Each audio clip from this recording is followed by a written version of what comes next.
देवघर पुलिसा कुरुमुटुते बीर रे तुरुई गोटांग टेंट बेनाव काते उनको तहेखान 14 गोटांग साइबर कुमड़ू को एरेस्ट आकात कोआ पुलिस उनको ठेन खन 26 गोटांग मोबाइल फोन 45 गोटांग सिम कार्ड और पेया एटीएम कार्ड और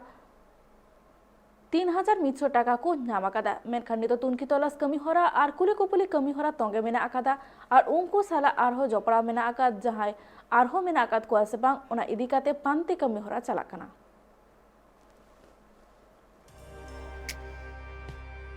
बोल के एक गांव है, वहाँ पे टेंट लगा करके जो साइबर अपराधी लगातार जो साइबर पुलिस की यहाँ पे दबिश बन रही है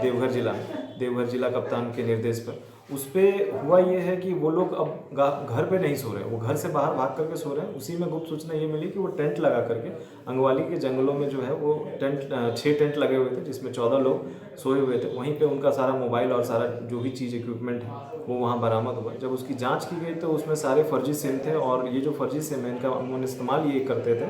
कि जो फ़ोन पे कस्टमर केयर का पदाधिकारी बनकर कैशबैक के नाम पे लोगों से ठगी किया करते थे। इसमें जो 14 लोग हैं उसमें एक व्यक्ति है नवाज वारसी, जो कि पूर्व में भी साइबर थाना से जेल जा चुका है, और छत्तीसगढ़ के कोरबा के दिपका थाना क्षेत्र कांड संख्या 314-18 में ये इसकी संलिप्तता भी पाई गई।